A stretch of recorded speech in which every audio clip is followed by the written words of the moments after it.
é o número a marcar várias vezes para conseguir levar então os 1000 euros que temos para si, mais o valor do jackpot, que são 5000 euros. Já sabe que ao fazer a sua inscrição está também a garantir a sua participação na entrega do apartamento que nós vamos fazer no dia 29 de julho. Um apartamento que vai ser estreado por si para férias inesquecíveis, onde pode ir com a sua família para ter as férias que tanto deseja. 760, 100, 760. É um número a marcar tantas vezes quantas desejar.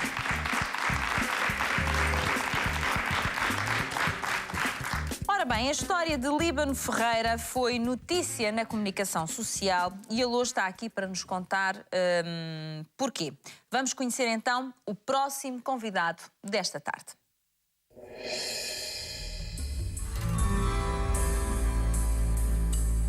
Em 2008, Líbano Ferreira era tido como um funcionário exemplar na empresa onde trabalhava como segurança. A minha função dentro da empresa era de vigilante de transporte de valores, mas mais vocacionado para o carregamento de ATMs. É uma profissão um bocado arriscada, bastante mesmo. Sofri 4 assaltos durante os 6 anos que lá estive, e sem consequências físicas, mas muito perto de as ter.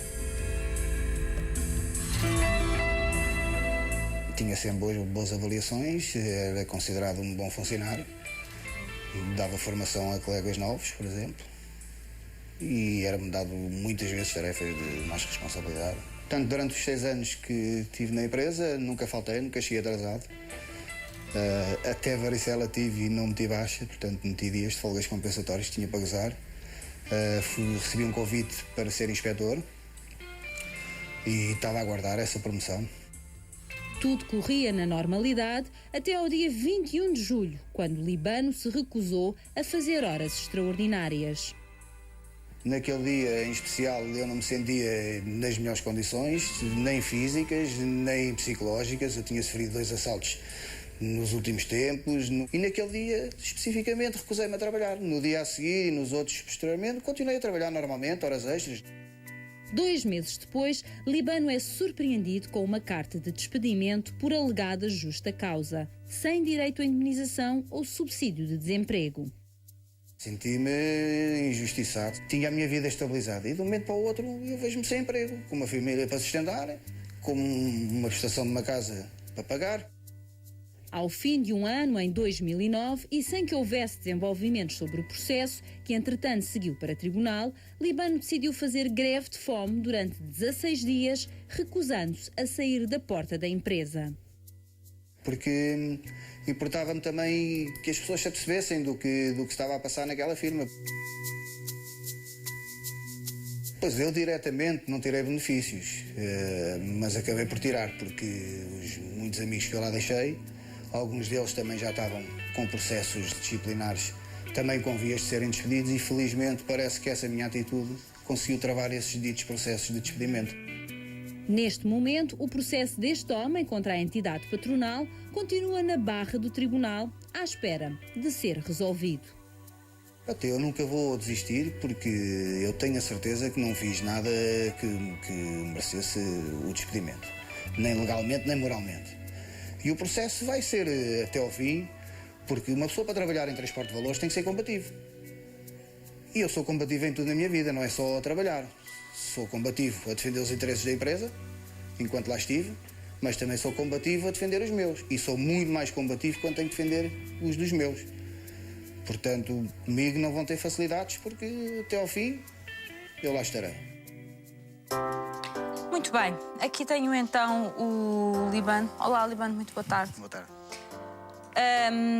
Vamos conhecer o seu percurso e, antes de mais, perceber o seguinte. Eu calculo que para trabalhar numa empresa de transporte de bens, e neste caso bens de grande valor, é preciso uma formação especial, não? Teoricamente, e devia de ser realmente, e é exigida essa formação. Mas eu estive lá 6 anos, nunca tive, por exemplo, 1 minuto de formação. Eu inscrevi-me, passado uma semana estava a trabalhar em transporte de valores, por exemplo. Eu inscrevi-me hoje, passado uma semana era vigilante de transporte de valores. E o que é que o senhor fazia exatamente? Diga-me lá, para nós Portanto, percebemos o seu eu trabalho. percebia o transporte de valores, abrange tudo o que é valores, que era clientes. No meu caso, nós temos os clientes, grandes superfícies, bancos, lojas, tudo. Mas também temos a parte de carregamento dos multibancos. Há bancos que têm contratos com as empresas em que nós vamos mesmo às agências carregar esses multibancos, mas também há aqueles multibancos que estão nos supermercados, nos centros comerciais, nas bombas de gasolina, esses todos. Pronto. E esses multibancos são todos carregados, municiados por firmas, por empresas de transporte de valores. Para eu ter uma ideia, Líbano, porque não tenho ideia nenhuma, quanto dinheiro poderia transportar num dia? Nisso não... Podia transportar muito, mas seria até deselegante estar aqui a falar Não pode em dizer, valores. não é? Não é? Pronto, tudo bem. Eu faço esta pergunta, mas realmente pensando melhor, Não, tem uma calculo coisa, que não eu ao pode dizer montantes... Está a deixar a descoberta até se calhar os próprios Os colegas meus que fazem colegas esse estão a trabalho. trabalhar ainda. Claro. Tem toda a razão, tem toda a razão. Sim, sim. Confesso que não me lembrei desse pormenor. Portanto, mas era muito dinheiro. Era algum. Era muito dinheiro. Nesse seu trajeto, ou seja, nestes 6 anos, ao que sei, por aquilo que eu vi, também sofreu vários assaltos. Sim. 4. 4 assaltos. Sim. E nesses Nos assaltos... 2 últimos anos. Porque os primeiros 4 anos não sofri nenhum assalto.